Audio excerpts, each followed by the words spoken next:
우리가 오늘 함께 읽은 본문 열왕기상 15장 33절에서 16장 14절까지의 말씀은 이번 주일 생명의 삶 큐티 본문인데요.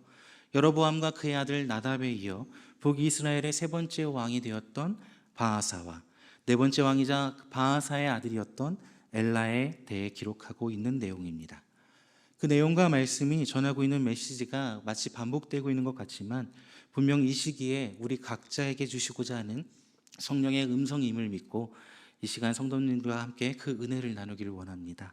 먼저 바아사는 북이스라엘의 첫 번째 왕이었던 여로보암과 그의 아들 나답으로 이어지는 여로보암의 왕조를 끊어내고 새롭게 북이스라엘의 왕조를 시작한 인물입니다.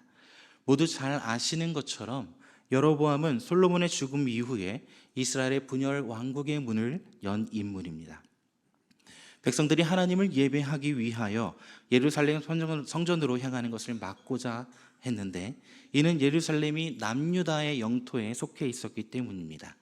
그래서 이 여로보암은 북이스라엘의 영토였던 단과 베델에서 대신 예배할 수 있도록 금송아지 우상을 만들고 그곳에서 백성들이 예배하도록 하였습니다. 또한 정한 절기를 자신의 마음대로 변경하여서 율법을 왜곡시켰고 레위 아닌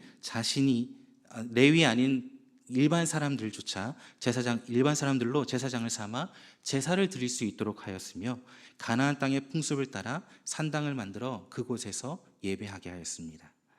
이 외에도 하나님의 뜻이 아니라 자신의 뜻, 자신의 정치적인 판단으로 수많은 죄를 짓고 하나님 앞에 버림받았던 인물, 그 인물이 바로 여로보암입니다. 하나님께서는 하나님의 마음을 떠난 그런 여로보암을 향하여 그의 왕조를 끊으시고 그의 가문이 멸망될 것이라 선언하십니다. 그리고 하나님께서는 그 일에 오늘 말씀에 등장하는 이 바아사라는 인물을 사용하셨습니다. 바아사는 왕이 된 지 고작 2년밖에 되지 않았던 여로보암의 아들 나답을 죽이고 여로보암의 온 집을 쳐서 생명 있는 자를 단 한 사람도 남기지 아니하였습니다. 그렇게 바아사는 하나님의 뜻을 따라 새로운 이스라엘의 왕이 되어 통치를 시작하게 됩니다. 중요한 것은 방금 제가 말씀드린 것처럼 이 일이 바아사 자신의 혼자만의 일이 아니라 하나님의 말씀이 온전히 이루어지는 순간이었다는 것입니다. 하나님께서는 바아사라는 사람을 택하여 이스라엘의 왕으로 세우실 때에 계획하신 것이 있었습니다. 그를 통하여 이스라엘 가운데 하나님의 말씀이 회복되기를 원하셨고 우상 숭배에 빠져있던 이 북이스라엘 땅 가운데 하나님을 향한 예배가 살아나고 하나님의 말씀이 살아있음을 선포하며 그 말씀이 지금도 역사하고 있음을 알리시길 원하셨던 것입니다. 그렇게 이전에 여로보암에게 했던 그 책망의 말씀, 그 심판의 말씀들이 이 바아사를 통하여 1.1획도 어긋남 없이 성취되었습니다. 그리고 이러한 일들은 북이스라엘에게 여전히 하나님의 말씀이 살아있음을, 여전히 하나님의 말씀이 일하고 계심을 분명하게 나타내는 사건이 되었습니다. 하나님의 뜻과 기대를 따라 새로운 북이스라엘의 왕이 되었던 바아사, 하나님의 뜻을 따라 이스라엘을 통치해야 했던 그 바아사였지만 웬일인지 그가 등장하고 몇 구절이 지나지 않아 오늘 본문에서 그에 대한 평가는 하나님이 기대하시고 원하셨던 모습이 아니었음을 보게 됩니다. 그에게 도대체 어떤 일이 있었을까요? 오늘 이 바아사의 모습을 통하여 누구를 따라 걸어가고 있습니까? 라는 제목을 가지고 본문이 주시는 영적인 교훈을 함께 나누기를 소망합니다. 먼저 오늘 본문 15장 33절 말씀을 보시면 아이야의 아들 바아사가 디르사에서 왕이 되었다라고 기록하고 있습니다. 이전의 수도였고 여로보암이 거주했던 세겜의 성읍을 무너뜨리고 디르사, 기쁨이라는 뜻을 가지고 있는 그곳에서 바아사가 하나님의 계획에 따라 왕이 되었습니다. 서두에서도 말씀드렸듯이 그가 왕이 된 것은 분명 하나님의 말씀이 성취되는 일이었고 하나님의 계획 아래 이루어진 일이었습니다. 이어지는 16장 1절에서 2절 말씀이 그 근거가 되는데요. 우리 함께 한 목소리로 읽어보도록 하겠습니다. 여호와의 말씀이 하나니의 아들 예후에게 임하여 바아사를 꾸짖어 이르시되 내가 너를 티끌에서 들어 내 백성 이스라엘 위에 주권자가 되게 하였거늘 내가 여로보암의 길로 행하며 그들의 죄로 나를 노엽게 하였은즉. 아멘. 이 말씀을 통해 우리는 바하사를 왕으로 세우신 분이 바로 하나님이시라는 것을 알 수 있습니다. 특별히 2절 말씀을 보시면 그를 티끌에서 들어 주권자가 되게 하셨다라고 기록하고 있습니다. 여기에서 이 티끌은 흙 또는 먼지라는 뜻으로 바하사의 미천한 신분 혹은 그의 가문을 가리키는 말로 사용되었습니다. 미천한 신분이었던 그가, 왕이 될 수 없는 그가 하나님의 인도하심으로, 하나님의 이끄심으로 인하여 이스라엘의 주권자 왕이 되었다는 것을 오늘 본문이 분명하게 선포하고 있는 것이죠. 그리고 1절과 2절 말씀을 통해 볼 수 있듯이 하나님의 이끄심 속에 이 바하사를 향한 하나님의 기대가 담겨져 있는 것을 볼 수 있습니다. 여로보암의 길로 행할 자로 세워진 것이 아니라 하나님의 뜻대로 다윗의 길로 행할 것을 기대하며 세워진 자가 바로 이 바하사라는 것입니다. 그런데 중요한 것은 이러한 기대가 바하사에게만 있었던 것은 아니었다는 것입니다. 이스라엘이 남과 북 둘로 나눠졌을 때 다윗의 왕조를 버린 북이스라엘을 하나님께서는 버리지 않으셨습니다. 오히려 북이스라엘도 나의 백성이다 라고 말씀하시며 그 왕들도 다 주님의 시선 안에 두셨습니다. 앞선 말씀인 열왕기상 11장 38절을 보시면 이러한 하나님의 말씀이, 여로보암을 향한 하나님의 말씀이 기록되어 있는데요, 함께 보시겠습니다. 제가 읽겠습니다. 내가 만일 내가 명령한 모든 일에 순종하고 내 길로 행하며 내 눈에 합당한 일을 하며 내 종 다윗이 행함같이 내 율례와 명령을 지키면 내가 너와 함께 있어 내가 다윗을 위하여 세운 것 같이 너를 위하여 견고한 집을 세우고 이스라엘을 내게 주리라. 이처럼 하나님께서는 북이스라엘 첫 번째 왕 여로보암을 향해서도 기대를 품고 또 그에게 기회를 주셨습니다. 내게 순종하라. 다윗과 같이 내 길로 행하면 내가 모든 것을 너에게 주리라. 그러나 하나님께서 그 여로보암에게 허락하신 그 기대는 무시당하였고 그 기대는 실망은 결국 멸망으로 향하게 되었습니다. 그리고 그 모든 모습을 지켜본 자가 바로 바하사였다는 것이죠. 그리고 하나님께서는 그를 주권자로 세우시며 다시 한번 북이스라엘의 왕에게 기대를 품고 기회를 주셨던 것입니다. 그러나 그 결과는 우리가 잘 알고 있듯이 여로보암의 때와 다르지 않았습니다. 그는 자신의 손으로 직접 멸망시킨 실패한 여로보암의 그 길을 그대로 따라 행했습니다. 백성들을 우상숭배의 죄로 이끌었고 그 죄를 더하면 더했지 하나님께 더 가까이 가지는 않았다는 것입니다. 하나님이 아닌 열방을 신뢰하며 아람의 베나낫과 동맹을 맺는 듯 하나님의 뜻을 무시하고 자신의 뜻, 자신의 정치적인 판단을 따라 행하는 악행만을 저질렀습니다. 그 결과 바하사 역시 여로보암과 같은 멸망을 선포받게 되었습니다. 본문 16장 3절 말씀입니다. 내가 너 바하사와 내 집을 쓸어버려 내 집이 느바세 아들 여로보암의 집같이 되게 하리니. 여로보암의 길로 행한 결과 바하사 그 역시도 여로보암의 집과 같은 모습으로 멸망하게 될 것이라 하나님이 선포하십니다. 이어지는 16장 4절 말씀입니다.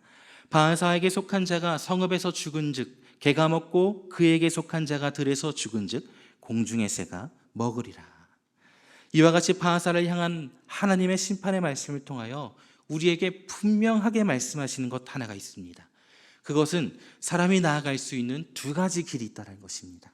그 두 가지 길은 다윗의 길과 여로보암의 길이라는 것이죠.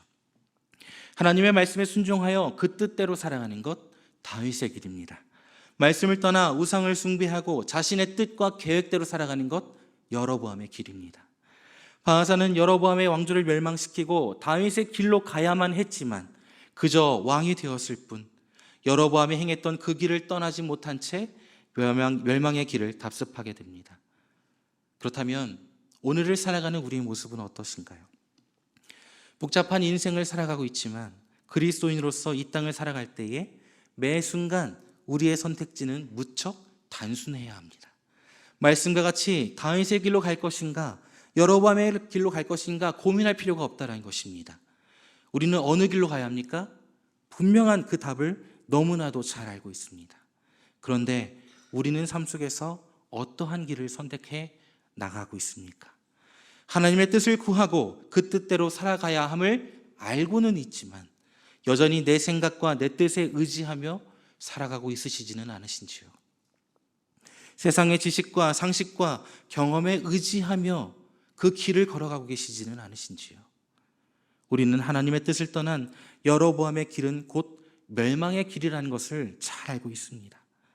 그리고 우리는 흔들림 없는 다윗의 길을 붙잡아야만 합니다.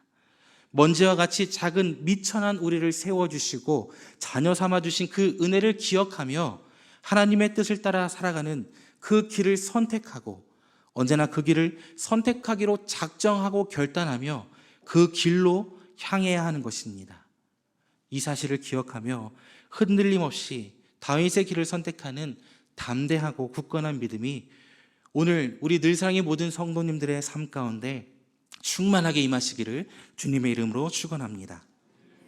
그렇게 다윗의 길이 아닌 여로보암의 길을 따랐던 바하사는 결국 그 역시도 그의 가문을 향한 하나님의 엄중한 심판의 선포를 받게 됩니다.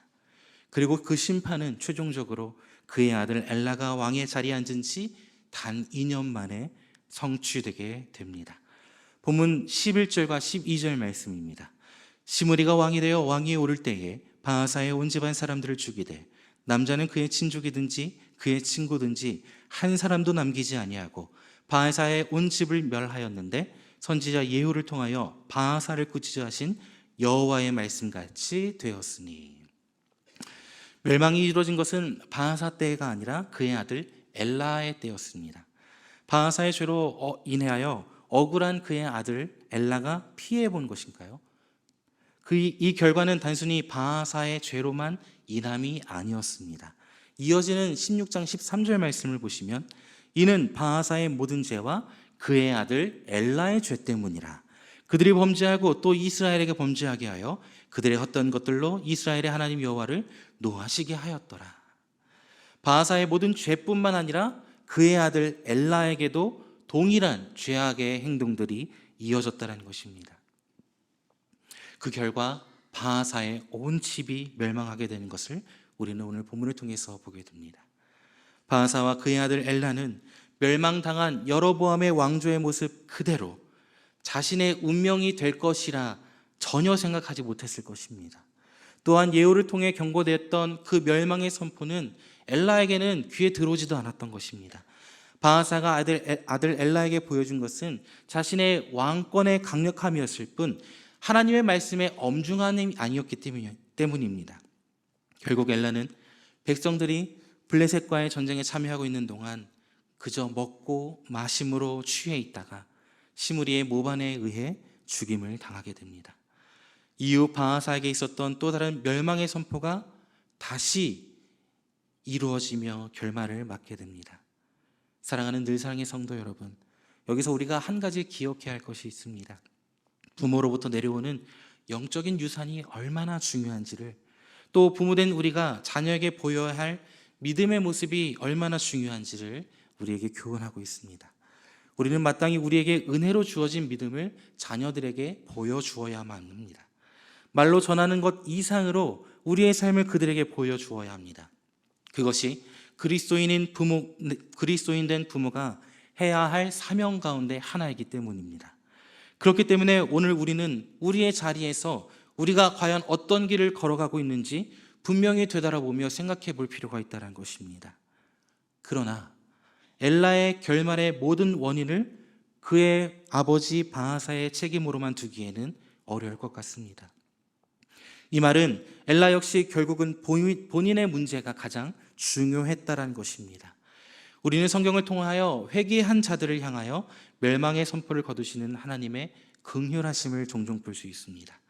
만약 엘라가 돌이켜 다윗의 길로 행할 수 있었다면 북이스라엘의 역사는 조금 달리 기록되지 않았을까요? 부모의 영적인 유산이 자녀에게 큰 영향을 미친다고 할지라도 만약 이 엘라가 바하사에게 향한 하나님의 그 엄중한 경고를 듣고 하나님의 뜻을 청종하며 사는 것으로 그의 삶을 돌이켰다면 그의 삶의 결과는 분명히 달라졌을 것입니다. 그러나 그는 하나님의 말씀 앞에서 그 어떠한 반응도 가지지 않았습니다. 그의 아버지의 모습을 보았음에도 불구하고 여전히 변하지 않은 채 마시고 취하는 일에만 몰두했습니다. 성경은 그렇게 여로보암의 길을 따르고 자신의 아버지와 같았던 엘라에 대해 그저 8절과 9절, 단 2구절의 말씀으로 그의 모든 삶을 설명한 후에 그의 죽음을 다뤘을 뿐입니다. 하나님의 길을 떠나 다른 길로 가게 되며 멸망한다라는 사실을 여로보암과 바하사를 통해서 엘라는 분명히 보았을 것입니다. 그에게 분명 회개의 기회, 돌이킬 수 있는 기회가 충분히 있었습니다. 하지만 그는 그것을 보고도, 그것을 경험하고도 받아들이지 않았다는 것에 문제가 있죠. 그래서 아무런 변화 없이 여로보암의 길을 그대로 행했고 멸망의 길에서 벗어나지 못한 채 반복되는 죄를 계속해서 지게 됩니다. 그렇게 결국 바하사와 엘라는 16장 5절과 14절의 말씀처럼 동일하게 그들의 행한 모든 악한 일과 사건들이 그 이스라엘 역사에 기록되어 후대의 왕들에게, 후대의 이스라엘 백성들에게 반면교사로 삼게 되는 기준이 될 뿐이었습니다. 바라기는 우리는 이 엘라의 모습을 바라보며 우리 각자에게 반복되는 죄악이 있다면 그것을 단호하게 끊어버리는 결단의 시간이 될 수 있기를 바랍니다. 그 결단은 여로보암의 길, 바하사의 길, 엘라의 길에서 벗어나 주님이 원하시는 다윗의 길로 행하는 첫 걸음이 될 줄로 믿습니다. 우리가 한 번도 가보지 못했던 곳을 찾아가기 위하여서 내비게이션을 사용하게 됩니다. 이때 우리가 어떤 내비게이션을 사용하는가에 따라서 경로가 조금씩 달라지게 됩니다. 각 내비게이션마다 추천하는 경로가 다르기 때문입니다. 어떤 내비게이션을 선택하고 그 길을 따라가는가에 따라 우리의 도착 시간이나 그 피곤함이 달라지게 되는 것처럼 우리는 어떤 길을 선택해야 할까요? 사랑하는 늘사랑교회 성도 여러분, 지금 누구를 따라 걸어가고 계십니까? 우리는 날마다 갈림길 앞에 섭니다. 그리고 그 갈림길에 섰을 때 우리는 어디로 가야 할지 분명한 그 답을 알고 있습니다. 그러니 그 갈림길 앞에서 조금도 고민하지 말고 조금도 주저앉지 않기를 소망합니다. 그저 우리는 하나님의 말씀을 따라 다윗의 길로 걸어갈 뿐입니다. 다윗의 길은 죄가 없는 길, 실수가 없는 길이 아닙니다. 다윗도 큰 죄 가운데 놓여 있었고 수많은 시간 넘어지기를 반복했던 사람이었습니다. 그럼에도 다윗의 길은 하나님 앞에 서는 길입니다. 길을 가다가 넘어졌을 때 내밀어 주시는 그 하나님의 손을 붙잡고 다시 일어서는 길이고, 때로는 빛이 없는 캄캄한 길, 이정표가 보이지 않아 어디로 가야 할지 막막한 길을 만났지만 그곳에서 하나님의 뜻을 묻는 길이고 하나님의 마음을 품는 길입니다. 한참 속력을 내어 달려가다가도 수많은 방직턱과 과속 단속 카메라가 눈앞에 보이면 짜증이 날 때도, 길을 돌아갈 때도 있습니다. 하지만 그 모든 것은 안전을 위한 하나님의 사인이자 사랑이심을 기억하기 바랍니다. 혹시 지금 내가 걸어가고 있는 이 길이 비포장도로이고 끝없이 펼쳐지는 오르막길이라 할지라도, 그리하여 너무나도 힘들고 지친다고 하여 그 길을 포기하고 여로보암의 길을 선택하는 것이 아니라 날마다 힘들고 어렵지만 캄캄하지만 그 끝에 계신 그 주님을 바라보며 다윗의 길로 향할 것을 작정하고 하나님의 뜻을 향하여 그 길만을 걸어가시는 늘사랑의 모든 성도님들 되시기를 주님의 이름으로 축원합니다.